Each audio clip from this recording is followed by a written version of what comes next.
चलिए next question देख लेते हैं, 19th वाला हमारा question. The invigilator gave a very pompous speech about different portal of learn. तो काफी सारी एरर आपको लग रही है, इसको पढ़ने से जो है इसमें गड़बड़ लग रहा है, लेकिन स्टेप बाय स्टेप हम लोग चेक करते हैं। एक बार फिर से इसको पढ़ लेते हैं, ठीक है ना। The invigilator gave a very pompous speech about different portal of learn. Invigilator जो है उसने कैसी स्पीच दी, बहुत ही पॉम्पस। पॉम्पस का मतलब होता है बहुत बोरिंग किस्म की स्पीच, ठीक है। पॉम्पस का क्या मतलब है, बहुत बोरिंग स्पीच आप बोल सकते हो, ठीक है। About different portal of learn. तो सबसे पहले जो है हम लोग देखेंगे दोस्तों स्पेलिंग्स, ठीक है ना। स्पेलिंग हम लोग चेक कर लेते हैं, स्पेलिंग हम लोग देखने वाले हैं। उसके बाद जो है हम लोग ग्रामर देखने वाले हैं कि ग्रामर के हिसाब से ये चारों वर्ड हमारे अप्रोप्रिएट है या फिर नहीं है, ठीक है, ग्रामर के हिसाब से। और थर्ड हम लोग देखने वाले हैं मीनिंग, कि मीनिंग वाइज इनकी जो प्लेसमेंट है वो बराबर है या फिर नहीं है। सबसे पहले स्पेलिंग देखते हैं। तो दोस्तों स्पेलिंग अगर आप जब देखोगे तो आपको पता चलेगा कि इनविजिलेटर की जो स्पेलिंग है वो रॉन्ग है दोस्तों। क्यों रॉन्ग है, क्योंकि एस नहीं आता है, ठीक है ना। क्या आता है, जी आता है। इसकी जो राइट स्पेलिंग, अब ये आपको कैसे पता चलेगा, ये आपकी वोकेबुलरी अच्छी होना चाहिए, आपकी वोकेब वाकई में अच्छी होना चाहिए, तब आप इस एरर को पकड़ पाओगे। वरना पढ़ने में इसकी स्पेलिंग जो है, हम बहुत सारे लोग यही स्पेलिंग लिखते हैं, ठीक है। अब जिसकी वोकेब स्ट्रॉन्ग है उसको पता चल जाएगा कि ये स्पेलिंग रॉन्ग है, और इसकी जो राइट स्पेलिंग है वो ये है, इनविजी, जी होता है, सी नहीं होता है, इनविजिलेटर। और उसको पढ़ते साउंड उसका स का आता है, लेकिन स्पेलिंग जो अल्फाबेट है वो जी आता है। तो इनविजिलेटर, ये आपका विजिल आपने सुना होगा, उसी के लिए, उसी से बनता है ये वर्ड इनविजिलेटर। इनविजिलेटर मतलब जो वहां पर आप बोल सकते हो कि जो इंस्पेक्शन के लिए आया है ना, ये जो वहां पे विजिलेंस के लिए आया, इंक्वायरी के लिए जो आया है ना, जांच करने के लिए जो आया, ठीक है, उसने क्या किया, गेव क्या है दोस्तों, वर्ब का सेकेंड फॉर्म उसने दिया। क्या दिया, अ वेरी पॉम्पस स्पीच, बहुत ऐसा स्पीच दिया। कैसा स्पीच दिया, पॉम्पस। पॉम्पस का मतलब होता है बोरिंग स्पीच दिया। अगर हम इसकी स्पेलिंग देखें दोस्तों तो इसकी स्पेलिंग भी रॉन्ग, ठीक है। पॉम्पस की स्पेलिंग रॉन्ग, क्योंकि पॉम्पस की राइट स्पेलिंग होती है POMPOUS, ठीक है। यहाँ पर जो है ओ आना चाहिए, तो इसकी राइट स्पेलिंग हो जाएगी। और पॉम्पस स्पीच उसने दी, ठीक। तो यहाँ पर भी हमारा एरर, ए वाले पार्ट में एरर, बी वाले में एरर। और आगे देखते हैं, ठीक है। स्पीच अबाउट डिफरेंट पोर्टल, किस स्पीच दिया उन्होंने, किसके बारे में, अबाउट डिफरेंट पोर्टल के बारे में। दोस्तों क्या लिखा है यहाँ पर, डिफरेंट। अब डिफरेंट के बारे में थोड़ा सा अगर हम पता करें तो डिफरेंट क्या है, अलग अलग पोर्टल। और ये क्या है, एडजेक्टिव है। दोस्तों एक चीज याद रखना, अगर आपका एडजेक्टिव प्लूरल सेंस दे रहा है, अगर एडजेक्टिव प्लूरल सेंस दे रहा है तो जो नाउन जिसके लिए वो यूज हो रहा है वो भी प्लूरल होना चाहिए, ठीक है ना। वो क्या होना चाहिए, प्लूरल होना चाहिए। इसका मतलब पोर्टल नहीं, यहाँ पर पोर्टल्स होना है। क्या होना है, पोर्टल्स होना है। देखो कुछ वर्ड हैं दोस्तों, जैसे फ्यू या फिर डिफरेंट, ठीक है, डिफरेंट हो गए, या फिर सेवरल हो गए, सेवरल, मैनी, ये जितने आपके वर्ड हैं ये सब के सब, इनके बाद जो है क्या आता है, प्लूरल नाउन आता है। क्यों, क्योंकि ये प्लूरल सेंस दे रहे हैं भाई, अलग अलग। अब अलग अलग क्या, अलग अलग एक पोर्टल की तो बात यहाँ पर नहीं की जा रही है ना। अलग अलग क्या, पोर्टल्स, एक से ज्यादा पोर्टल्स की बात हो रही है। इसका मतलब यहाँ पर एस आने वाला है। और पोर्टल्स ऑफ लर्न, अब ये लर्न क्या है, ध्यान देना दोस्तों, पोर्टल्स ऑफ लर्न आप देखो ये हमारा दोस्तों वर्ब है, और वर्ब का कौन सा फॉर्म है, फर्स्ट फॉर्म है। लेकिन यहाँ मीनिंग वाइज अगर आप देखेंगे तो देखो ऑफ, और ऑफ के बाद आप क्या करते हैं, ऑफ के बाद आप वर्ब कैसे लगाओगे, है ना। जाहिर सी बात है, यहाँ पर क्या लग रहा है कि अगर आपको इस वर्ब वाले वर्ड से, यहाँ पर क्या लग रहा है दोस्तों, ऑफ के बाद कोई नाउन लग रहा है, ठीक है। क्या लग रहा है कि नाउन। अब इस वर्ब वाले वर्ड को अगर आपको नाउन बनाना है, ध्यान देना, इस वर्ब को अगर आपको नाउन बनाना है तो क्या कर दो, इसके अंदर आईएनजी लगा दो, मतलब ये आपका बन जाएगा लर्निंग। ठीक है ना दोस्तों, क्या बन जाएगा, लर्निंग, जो कि एक जेरेंट की तरह है। क्या बन गया अभी ये जेरेंट है, जिसको कि हम अलग अलग तरीके से यूज कर सकते हैं। इसको हम नाउन की तरीके से यूज कर सकते हैं, इसको हम एडजेक्टिव की तरह यूज कर सकते हैं। यहाँ पर हमको नाउन चाहिए, हमने क्या कर दिया, लर्निंग, और मीनिंग वाइज भी आप देखो बिल्कुल करेक्ट जा रहा है। अब इसको पढ़ते हैं। The invigilator gave a very pompous speech, बहुत ही पॉम्पस स्पीच दिया, किसके बारे में, अबाउट डिफरेंट पोर्टल्स ऑफ, अलग अलग पोर्टल्स जो है किसके, ऑफ लर्निंग, लर्निंग के, लर्निंग मतलब शिक्षा, यहाँ पर लर्निंग का मतलब है लर्निंग से रिलेटेड, एजुकेशन से रिलेटेड कितने सारे पोर्टल्स हैं उसके बारे में पूरा उन्होंने स्पीच दिया। ठीक है ना। तो अब यहाँ बहुत सारे बच्चे बोलेंगे कि सर क्या करें, सारे ही रॉन्ग है। आप दोस्तों लास्ट वाला भी एक बार देखो, लास्ट ऑप्शन ई वाला ऑप्शन भी जो है एक बार आप देखो, ये एक तरह से गुगली पड़ गई। यहां पर देखो क्या लिखा है, नॉर्मली क्या होता है, ध्यान देना, नॉर्मली क्या होता है क्वेश्चंस में, यहां लिखा होता है ऑल करेक्ट। ठीक है, लेकिन इस पर्टिकुलर क्वेश्चन में क्या लिखा है, ऑल इनकरेक्ट। तो आपको जो है 5th नंबर वाले पार्ट पर भी ध्यान देना है। ठीक है ना, ऑल इनकरेक्ट, जितने भी हैं सारे के सारे इनकरेक्ट। इसका मतलब हमारा आंसर ए बी सी या डी नहीं है दोस्तों, हमारा जो आंसर है वो है ई। ठीक है ना, सभी इनकरेक्ट है। तो ये भी थोड़ा सा ध्यान रखना कि ऑप्शन सही हमको चूज करना है, जल्दीबाजी नहीं करना है कि ऐसा नहीं कि एक या दो में मिस्टेक निकली और बाकी को हमने चेक ही नहीं किया। ठीक है, बाकी भी जो है हमको चेक करना है। क्लियर हुआ दोस्तों, ऑल आर इनकरेक्ट, ये हमारा सही आंसर। नेक्स्ट क्वेश्चन देखते हैं। नेक्स्ट क्वेश्चन देखते हैं दोस्तों, 20th वाला क्वेश्चन। देखो इसको क्या लिखा है, पढ़ें आप भी। ठीक है, though states are witnessing deaths on a daily basis, it has not hindered the spirit of gaiety of the people. वापस से इसको देखते हैं, एक बार पढ़ेंगे। दो states are witnessing death on a daily basis, it has not hindered the spirit of gaiety of the people। ठीक है, क्या इसका मोटा मोटा इसका मीनिंग निकल कर आ रहा है कि हालांकि स्टेट्स जो है वो क्या हो रहे हैं, वो विटनेसिंग डेथ, विटनेसिंग का मतलब होता है काफी सारी डेथ को ये लोग क्या कर रहे हैं, ऑब्जर्व कर रहे हैं। ठीक है, ऑब्जर्विंग या फिर सीइंग ऐसा देख पा रहे हैं कि काफी सारे जो लोग हैं उनकी मृत्यु हो रही है, काफी राज्यों में जो है लोगों की मृत्यु हो रही है, वो ऑब्जर्व कर पा रहे हैं ऑन अ डेली बेसिस, रोज के हिसाब से। ठीक है, डेली बेसिस के हिसाब से। अच्छा, आगे comma, it has not hindered the spirit, it has not hindered the spirit of gaiety of people. तो लेकिन ये जो चीज है, ये जो बात है, ठीक है, कौन सी बात की स्टेट्स जो है डेली उनमें कुछ ना कुछ लोगों की मौत की खबर हो रही है, डेली हर बेसिस रोज के हिसाब से काफी सारे लोगों की जान जा रही है, लेकिन फिर भी इसने क्या नहीं किया, इट हैज नॉट हिंडर्ड, इसने ऑब्स्ट्रक्ट नहीं किया। ऑब्स्ट्रक्ट, हिंडर्ड का मतलब होता है, या फिर हिंडर्ड का मतलब होता है स्टॉप्ड। क्या होता है, स्टॉप्ड, या फिर आप बोल सकते हो बाधा डालना हिंदी में। ठीक है, बाधा डालना, तो रुकावट डालना, तो एक तरह से आप क्या बोलोगे, रुकावट पैदा करना। तो यहां पर देखो कि रुकावट डालना, तो देखो क्या यहां पर बोला जा रहा है, हालांकि देखो दो का वही होता है दोस्तों, दो में क्या होता है कि दो सेंटेंस अगर लगाएंगे, जैसे कॉमा है, ठीक है, दो का मैं आपको थोड़ा सा बता देता हूं, उसके बाद हम लोग आगे एक्सप्लेन करेंगे।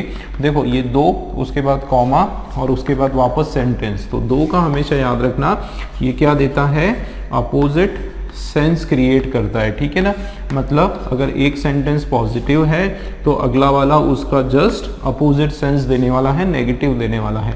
अगर फर्स्ट वाला नेगेटिव है तो ये आपका जस्ट उसका अपोजिट सेंस मतलब पॉजिटिव सेंस देने वाला है। तो यहाँ पर भी देखो वही बताया जा रहा है कि हालांकि स्टेट्स जो है वो देख पा रहे हैं या विटनेस कर पा रहे हैं काफ़ी सारी मौतें डेली बेसिस पर, इट हैज़ नॉट, ये जो है इस चीज़ ने जो है इनको क्या नहीं किया, हिंडर्ड नहीं किया, स्टॉप नहीं किया या किसी प्रकार की बाधा नहीं डाल पाए। किसमें स्टॉप नहीं किया? द स्पिरिट ऑफ, है ना, spirit of gaiety of the people.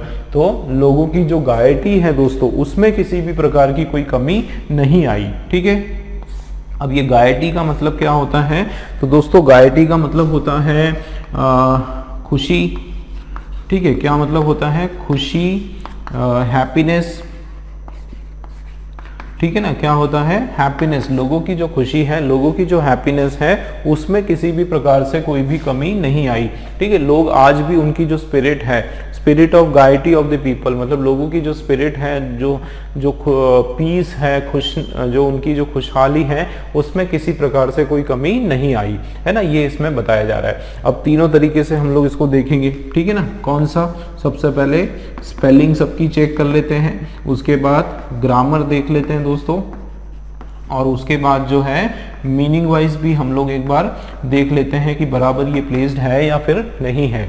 तो देखो दो स्टेट्स आर विटनेसिंग। अब देखो यहाँ पर क्या हो रहा है दोस्तों? विटनेसिंग, उसके बाद डेथ लिखा है। अब डेथ क्या है? अगर ग्रामर की भाषा में देखें तो डेथ नाउन है। ठीक है, कौन सा नाउन है? बहुत सारी मौतें हैं तो प्लूरल नाउन है। अब नाउन है तो इसके पहले क्या आना है? एडजेक्टिव आना है। उस हिसाब से देखो मैंने बताया था पिछले ही क्वेश्चन में, मैंने बताया था कि अगर आपका वर्ब है और उसके साथ आईएनजी है, मतलब आईएनजी वाला जो वर्ड जो यूज आप करते हो और अगर वो वर्ब की तरह यूज नहीं हो रहा है, ठीक है, तो उसको क्या कहा जाता है?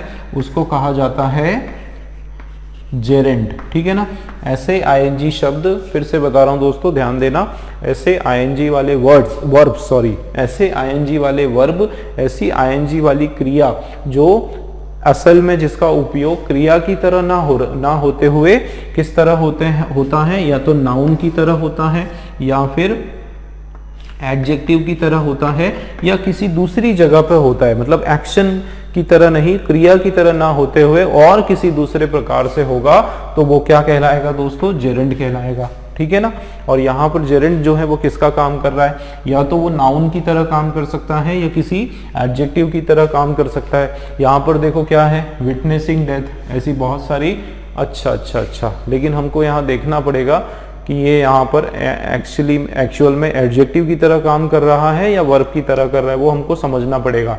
ठीक है, तो देखो दो स्टेट्स आर विटनेसिंग डेथ, नहीं दोस्तों यहाँ पर जो है ये आपका जेरेंट नहीं है ना, मैंने आपको इंफॉर्मेशन के लिए बताया, लेकिन यहाँ पर ये जेरेंट की तरह यूज नहीं हो रहा है, यहाँ पर सिंपल कंटिन्यूस टेंस है। देखो आर और आर के साथ V1 ING, ठीक है, ये आर उसके साथ वर्ब का ING, इसका मतलब ये कौन सा टेंस है? कौन से टेंस का सेंटेंस है? कंटिन्यूअस टेंस का। इसका मतलब है दोस्तों ये सीधा सीधा वर्ब का कौन सा वाला फॉर्म है? फोर्थ वाला फॉर्म, V1 ING फॉर्म। तो यहाँ पर सॉरी, ये जो है एडजेक्टिव नहीं है, ये आपका वर्ब का फोर्थ फॉर्म है, और उस हिसाब से भी यहाँ पर ये बराबर है।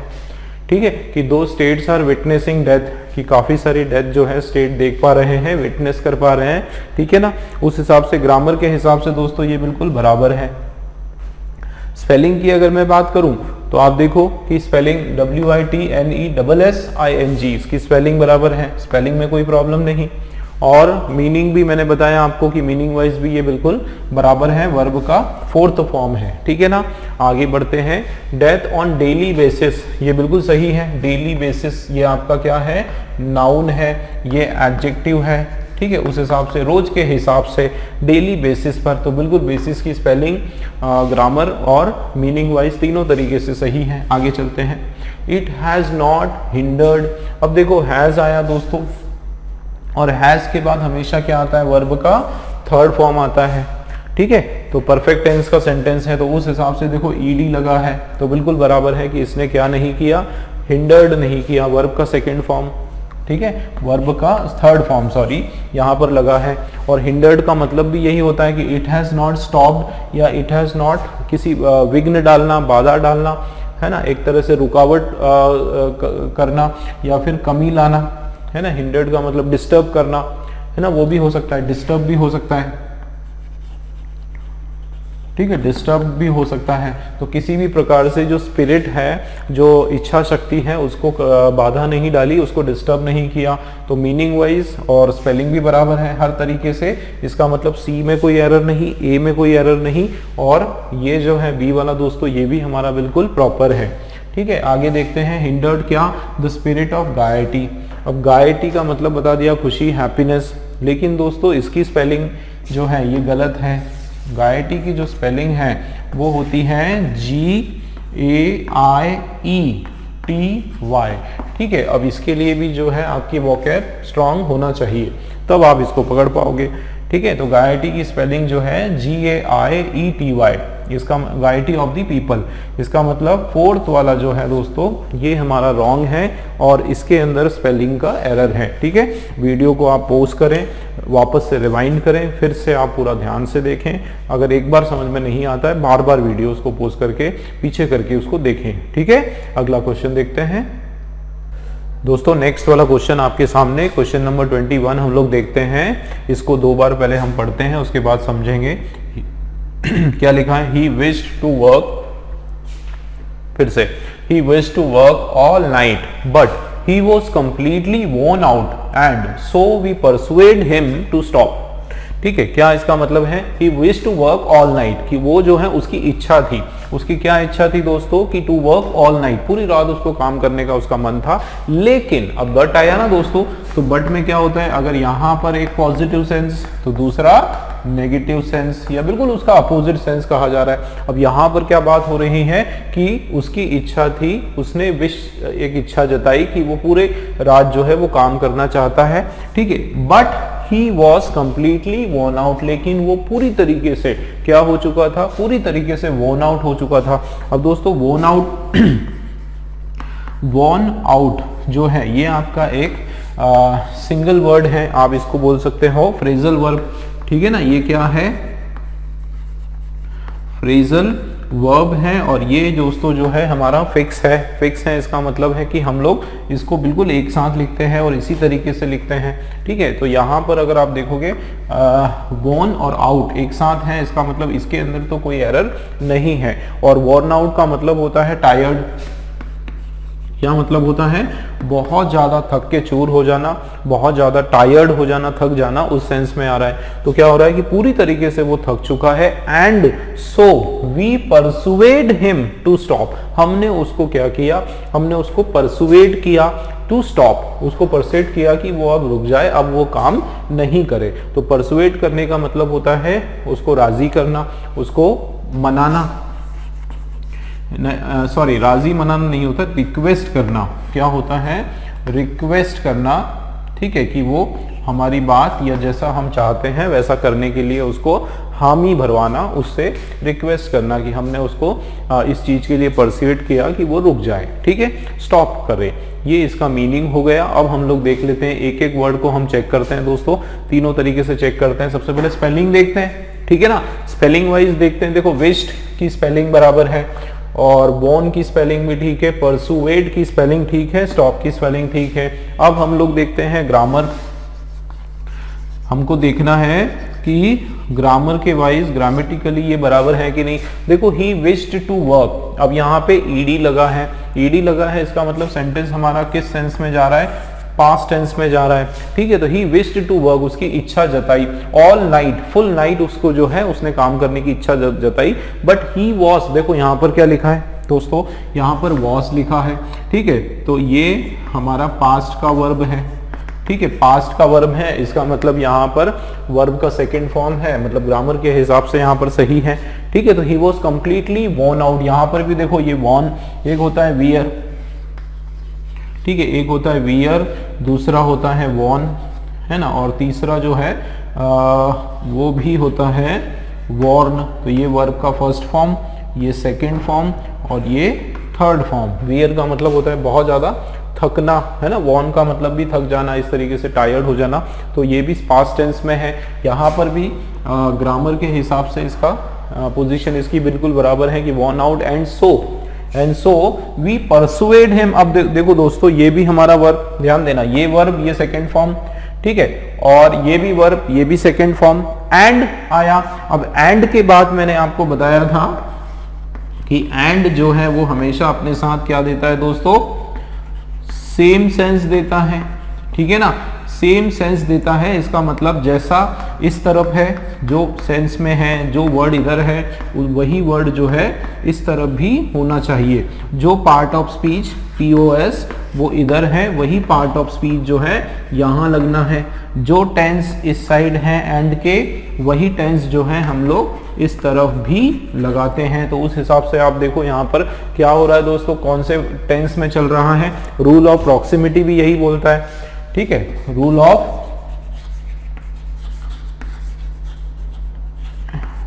प्रॉक्सिमिटी के हिसाब से भी अगर सेंटेंस के एक पार्ट अगर मान लेते हैं पास्ट टेंस में है, तो दूसरा वाला जो पार्ट है वो भी पास्ट में होना चाहिए। वो अपने आप प्रेजेंट में क्यों हुआ, ठीक है ना। देखो, ही विश्ड, उसने इच्छा जताई काम करने की पूरी रात, लेकिन he was completely worn out, पूरी तरह से थक चुका था वो, और इसलिए ही सो वी परसुएड नहीं होने वाला, यहाँ पर क्या हो जाएगा, परसुएडेड जो है ये बिल्कुल हमारा सही हो जाएगा, ठीक है ना। क्या हो जाएगा, हमने उसको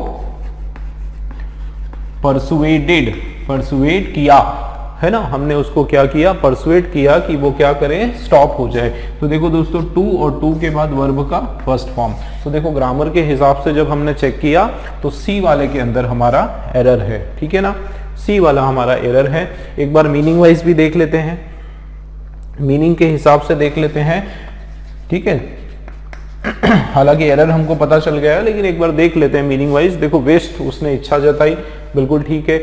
वोन आउट, थक जाना, ये भी ठीक है। परसुएड भी ठीक है, मनाना, है ना, किसी को रिक्वेस्ट करना, ठीक है, कुछ काम करने के लिए राजी करवाना, या टू के बाद स्टॉप, रुकना। तो उस हिसाब से मीनिंग में कोई प्रॉब्लम नहीं, ग्रामर का एरर है, ठीक। सी वाला हमारा आंसर है। अगला क्वेश्चन देखते हैं दोस्तों नेक्स्ट क्वेश्चन देखते हैं। अगला क्वेश्चन 22 वाला आपके सामने।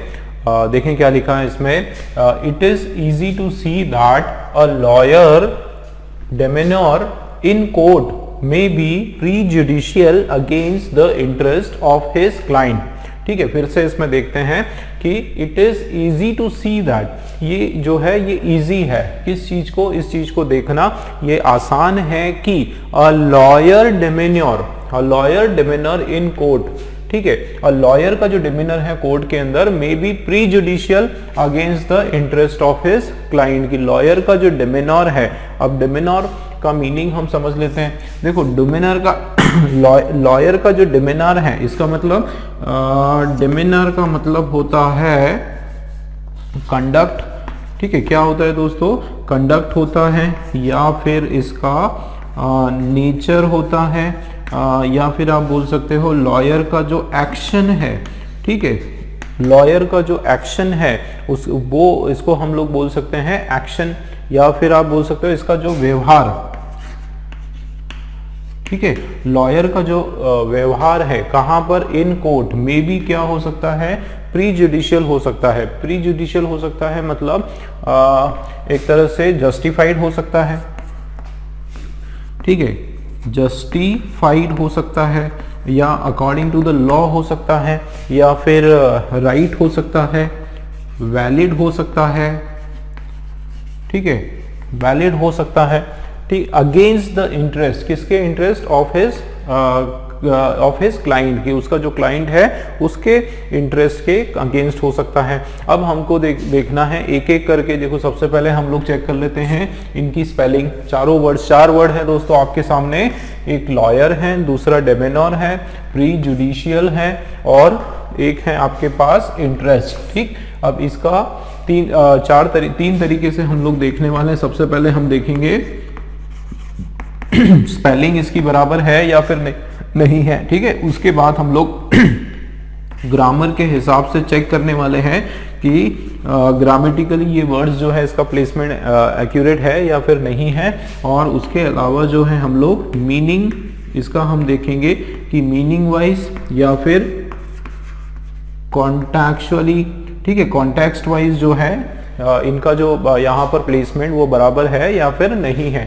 देखो क्या लिखा है, इट इज इजी टू सी, ये आसान है इस चीज को देखना, इसको फील करना कि अ लॉयर, तो देखो अ के बाद यहाँ पर नाउन आना है वो बराबर है। लेकिन एक चीज देखो दोस्तों, अ लॉयर और उसके बाद लिखा है डेमेनोर। डेमेनोर का मीनिंग मैंने बताया, सिंपलेस्ट मीनिंग आप मान लो नेचर, तो लॉयर का नेचर। देखो जब हमको ऐसा लिखना है लॉयर का नेचर, तो ये जो का के की ये आपको ऐड करना है, तो इसके लिए आपको क्या लगाना पड़ेगा, अपोस्ट्रोफियस लगाना पड़ेगा, ठीक है ना, अपोस्ट्रोफियस, अपोस्ट्रोफी आपको लगाना पड़ेगा। इसका मतलब लॉयर्स, लॉयर्स हो जाएगा, ठीक है ना दोस्तों, क्या हो जाएगा, लॉयर्स जो है वो हमारा बिल्कुल सही हो जाएगा, का डेमेनोर। इसका क्या मतलब है कि एरर यहाँ पर इस ए वाले पार्ट में है और स्पेलिंग में कोई प्रॉब्लम नहीं, लेकिन यहाँ पर कौन सा एरर है, आप बोल सकते हो ग्रामर का एरर है, ठीक है, ग्रामर का एरर है, इसमें अपोस्ट्रोफी एस जो है वो लगना है। तो इस हिसाब से ए वाले पार्ट में एरर लॉयर्स डेमेनोर होना है। डेमेनोर की स्पेलिंग बिल्कुल बराबर है, DEMEANOUR, इसकी स्पेलिंग करेक्ट है ना, और इसका मीनिंग वाइज भी यहाँ पर इसका प्लेसमेंट बिल्कुल करेक्ट है कि लॉयर का जो कंडक्ट, लॉयर का जो पैरवी करने का जो तरीका है, केस हैंडल करने का जो तरीका है, जो स्वभाव है कोर्ट में, वो क्या हो सकता है, मे बी। और मे बी के बाद जो है दोस्तों एक चीज याद रखो, बी जो है, बी के बाद बहुत सारी चीजें आ सकती हैं। बी के बाद वर्ब का थर्ड फॉर्म आ सकता है। बी के बाद अगर नाउन आएगा, ध्यान रखना, तो उसके पहले कोई आर्टिकल आने वाला है, आर्टिकल प्लस नाउन आएगा, ठीक है, नाउन डायरेक्ट नाउन नहीं आएगा, आर्टिकल प्लस नाउन आएगा। और मेक बी के बाद जो है एडजेक्टिव आ सकता है, ठीक है ना, क्या आ सकता है, मे बी के बाद एडजेक्टिव भी आ सकता है। तो यहाँ पर आप देखो कि मे बी प्री जुडिशियल, तो यहाँ पर ये हमारा क्या है, प्री जुडिशियल एडजेक्टिव है, इसका प्लेसमेंट यहाँ पर ग्रामर के हिसाब से बराबर है और मीनिंग वाइज भी ठीक है और स्पेलिंग भी इसकी ठीक है, इसमें कोई प्रॉब्लम नहीं। May be pre judicial against, किसके अगेंस्ट, किसके खिलाफ, the interest of his client, तो इंटरेस्ट ऑफ हिज क्लाइंट। अब आप देखो इंटरेस्ट जो है ये हमारा नाउन है, और कैसा नाउन है, प्लूरल नाउन है दोस्तों, ठीक है ना, क्या है यहाँ पर, प्लूरल नाउन है। क्यों, क्योंकि क्लाइंट का जो है एक पर्टिकुलर इंटरेस्ट या नहीं है ना, हो सकता है काफी सारे उसके इंटरेस्ट है। इंटरेस्ट का मतलब होता है अलग अलग सब्जेक्ट्स, उसके अलग अलग एक तरह से पर्पस, अलग अलग पर्पस, ठीक है, तो क्लाइंट के अलग अलग जो पर्पस हैं या उसके जो फायदे हैं उससे अलग हो सकता है, उसके खिलाफ जा सकता है। तो इस तरीके से ये प्लूरल नाउन, इसमें कोई इशू नहीं, कोई प्रॉब्लम नहीं, ये भी करेक्ट है। एरर हमारा जो है ए वाले पार्ट में, ए वाला वर्ड जो है ये हमारा गलत है, ठीक है। नेक्स्ट क्वेश्चन देखते हैं दोस्तों, नेक्स्ट क्वेश्चन करते हैं। देखो 22nd क्वेश्चन तक जो कुछ क्वेश्चंस हमने किए थे, वर्ड एरर के क्वेश्चंस किए थे, वापस जो है ये हमारे एरर करेक्शंस के क्वेश्चंस पर हम लोग आ गए दोस्तों, ठीक है ना। एरर करेक्शंस के ये आपके क्वेश्चंस हैं और इसको जो है चलिए स्टार्ट करते हैं हम लोग। 4 ऑप्शंस आपके सामने हैं, देखना है कौन से वाले पार्ट में एरर है दोस्तों। मल्टीपल एरर भी हो सकते हैं, एक से ज्यादा पार्ट में भी एरर हो सकते हैं, ठीक है।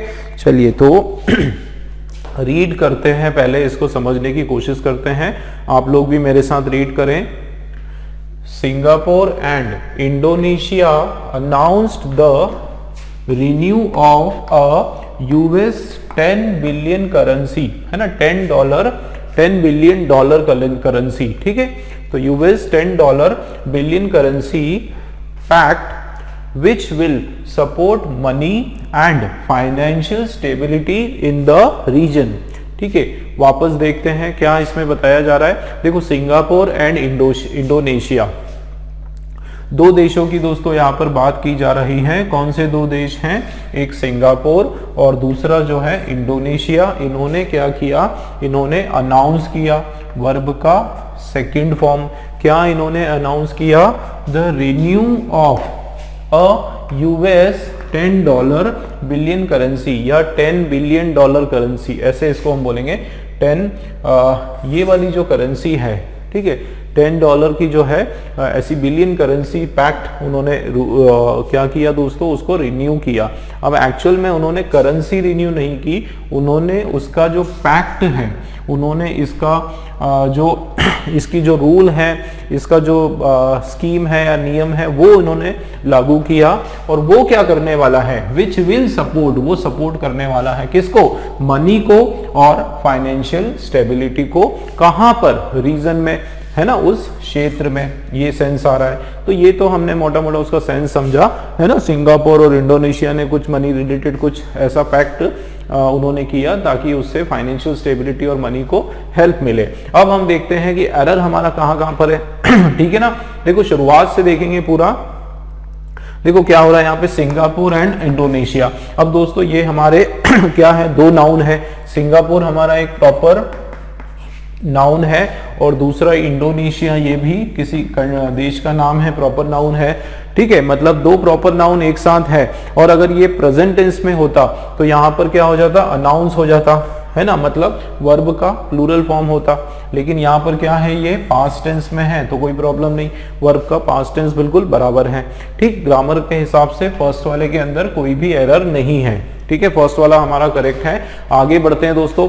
तो सिंगापुर एंड इंडोनेशिया अनाउंस, क्या अनाउंस किया दोस्तों उन्होंने, द रिन्यू। एक चीज मैं आपको बताऊं दोस्तों, द जो आर्टिकल है, डेफिनेट आर्टिकल है, और द के बाद हम क्या लगाते हैं, द के बाद जो है हमेशा याद रखना है कि द के बाद नाउन लगता है।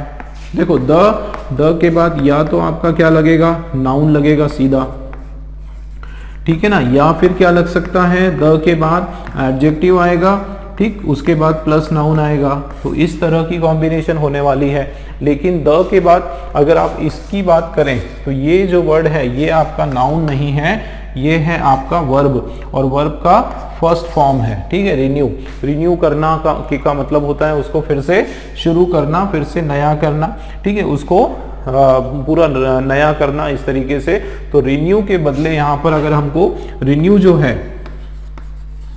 रिन्यू जो है ये आपका वर्ब है, और इसको अगर नाउन बनाना है तो वो हो जाएगा रिन्यूअल। क्या हो जाएगा दोस्तों, रिन्यूअल। ठीक है, तो रिन्यूअल यहां पर राइट है, एरर हमारा यहां पर आ गया, रिन्यू के बदले रिन्यूअल। किस चीज का रिन्यूअल करना, ऑफ यूएस $10 बिलियन करेंसी का रिन्यूअल करना, करेंसी के पैक्ट का रिन्यूअल करना। ठीक है, करेंसी पैक्ट का रिन्यूअल करना। विच, देखो ये विच क्या है, रिलेटिव प्रोनाउन है, और पैक्ट के हिसाब से विच का जो प्लेसमेंट है वो बिल्कुल बराबर है ना। क्योंकि अगर हम यहाँ पर हम किसी पर्सन की बात तो कर नहीं रहे, अगर हम किसी पर्सन की बात करते हैं तो उस केस में हम लोग हु लगाते। ठीक है, लेकिन यहाँ पर विच जो कि क्या करने वाली है, सपोर्ट करने वाली है। दोस्तों विल जो है, विल के बाद हमेशा वर्ब का फर्स्ट फॉर्म आता है। ठीक है ना, विल के बाद वर्ब का फर्स्ट फॉर्म है, ये बराबर है। तो विच विल सपोर्ट, वो सपोर्ट करेगी दोस्तों, ध्यान देना किसका, विच will support money and financial stability. अब यहां कुछ गड़बड़ लग रहा है, देखो एंड है यहां पर। अब एंड के बाद याद रखना दोस्तों, एंड कभी भी हम लगाते हैं तो एंड के पहले और एंड के बाद में, एंड के पहले और एंड के बाद में सेम पार्ट ऑफ स्पीच आता है। क्या आता है, सेम POS आता है, सेम पार्ट्स ऑफ स्पीच आता है। ठीक है ना, क्या आता है, सेम पार्ट्स ऑफ स्पीच। क्या मतलब है इसका, कि अगर यहां एंड के जस्ट पहले कोई नाउन है तो यहां पर भी नाउन होने वाला है, और अगर कोई जस्ट पहले कोई एडजेक्टिव है तो इधर क्या आने वाला है, एडजेक्टिव आने वाला है। अगर वर्ब है तो वर्ब आने वाला है, अगर कंटिन्यूस टेंस का वर्ब है तो इधर भी कंटिन्यूस टेंस का होने वाला है, अगर पॉजिटिव वर्ड है तो यहां पर भी पॉजिटिव वर्ड होने वाला है। अब आप लोग यहां पर ध्यान से देखो, यहां पर क्या लिखा है, एंड इधर लिखा है फाइनेंशियल स्टेबिलिटी। भाई हम कैसी स्टेबिलिटी की बात कर रहे हैं, ये क्या करने वाला है, ये जो पैक्ट है ये कैसे सपोर्ट करने वाला है, कैसे सहायता करने वाला है, मनी एंड फाइनेंशियल स्टेबिलिटी देने के काम आने वाला है। तो देखो स्टेबिलिटी क्या है, नाउन है, और उसके जस्ट पहले यहाँ पर क्या है, फाइनेंशियल एडजेक्टिव है। और यहाँ पर ध्यान दो कि एंड मतलब यहाँ पर दो एडजेक्टिव की बात हो रही है, डैश एंड डैश स्टेबिलिटी, मतलब ये दोनों जो वर्ड यूज हो रहे हैं ये इस स्टेबिलिटी के कारण के लिए यूज हो रहे हैं। ठीक है, मतलब एक तो दो क्वालिटीज की बात हो रही है एक नाउन के लिए, ध्यान देना दोस्तों, एक नाउन के लिए दो दो उसकी क्वालिटी की बात हो रही है। एक तो फाइनेंशियल स्टेबिलिटी प्रोवाइड करने वाला है ये पैक्ट, ठीक, और दूसरा मनी स्टेबिलिटी प्रोवाइड करने वाला है। अब मनी तो जो है ये नाउन है अपने आप में, इसका मतलब ये रॉन्ग हो जाएगा, ठीक है ना, मनी यहां पर नहीं आने वाला है। उसके बदले मनी के लिए जो हम मनी का जो एडजेक्टिव फॉर्म होता है वो होता है दोस्तों मॉनेटरी। क्या होता है, वित्तीय, जिसको हम बोलते हैं मॉनेटरी, जो कि क्या है, एडजेक्टिव फॉर्म है। तो ये यहां पर हो जाएगा सही आंसर हमारा monetary, monetary and financial stability in the region. इसका मतलब एरर जो है हमारे दो, इसमें टू एरर्स हैं, एक हमारा बी वाला ये भी एरर है और दूसरा जो है सी, बी और सी जो है दोस्तों ये दो हमारे एरर्स हैं। ठीक है, ये हमारा आंसर है। अब एक बार पूरा राइट आंसर हम लोग पढ़ते हैं। देखो, Singapore and Indonesia announced the renewal of a US $10 billion currency pact which will support monetary and financial stability in the region। ठीक है दोस्तों, क्लियर हुआ। चलिए नेक्स्ट क्वेश्चन देखते हैं। दोस्तों 24 वाला क्वेश्चन वापस हमारा एरर करेक्शन का क्वेश्चन है, एक बार पढ़ते हैं। Harvard university acknowledgement that it did indeed used race as one of the factor among many just to ensure a diverse student body. फिर से इसको देखते हैं। देखो किसके बारे में बात हो रही है दोस्तों, यहां पर हार्वर्ड यूनिवर्सिटी दोस्तों, जो कि विश्व की सबसे अच्छी यूनिवर्सिटी मानी जाती है, उस यूनिवर्सिटी की बात यहां पर हो रही है। हार्वर्ड यूनिवर्सिटी दोस्तों ये क्या है, प्रॉपर नाउन है, ठीक है ना, प्रॉपर नाउन है। और किस तरह का है, ये सिंगुलर है, और सिंगुलर ये यहाँ पर सब्जेक्ट की तरह काम आ रहा है, ठीक है ना। तो ये क्या है, हार्वर्ड यूनिवर्सिटी सिंगुलर सब्जेक्ट है। अब यहाँ पर आप देखो सिंगुलर सब्जेक्ट, और उसके आगे थोड़ा हम देखते हैं हार्वर्ड यूनिवर्सिटी एक्नॉलेजमेंट। ये भी क्या है दोस्तों, नाउन है। एक्नॉलेजमेंट का मतलब होता है अप्रिशिएट करना या उसको परमिट करना, अलग अलग सेंस में आता है। जैसे इसका मीनिंग किसी को अप्रिशिएट करना भी होता है, ठीक है, किसी को एक तरह से रिस्पेक्ट करना भी होता है, सम्मान देना भी होता है, ठीक है, या फिर किसी को आइडेंटिफाई करना भी होता है ना, आइडेंटिफाई करना भी होता है। तो इस तरीके से इसका मतलब आ रहा है।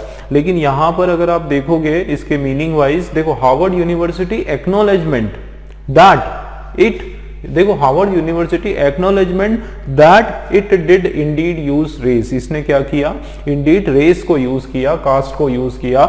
इसका क्या मतलब है कि यहां पर कहीं ना कहीं हमको लग रहा है, क्योंकि यहां पे देखो आप सब्जेक्ट है, ठीक है, अब सब्जेक्ट है तो दोस्तों उसका वर्ब आना चाहिए। अब ऑलरेडी यहाँ पर एक नाउन है हमारे पास, प्रॉपर नाउन, उसके बाद एक्नॉलेजमेंट अगले नाउन की, दो नाउन की यहाँ पर कोई आवश्यकता नहीं है। इसका मतलब इस वर्ड में गड़बड़ है, इस वर्ड की पार्ट ऑफ स्पीच जो है वो गलत है। यहाँ पर नाउन नहीं आने वाला है, यहाँ पर क्या आने वाला है, वर्ब, और वर्ब हम लोग लिखने वाले हैं। तो एक्नॉलेजमेंट, उसके बदले हम लोग वर्ब करेंगे, और वर्ब क्या होता है दोस्तों, एक्नॉलेजमेंट का एक्नॉलेजेस। अब एस क्यों लगाया ये आप लोग डिसाइड करो, बताओ जरा एस क्यों लगाया मैंने, क्योंकि दोस्तों यहाँ पर ये सिंगुलर सब्जेक्ट है तो उसके बाद क्या आना चाहिए, सिंगुलर वर्ब आना चाहिए।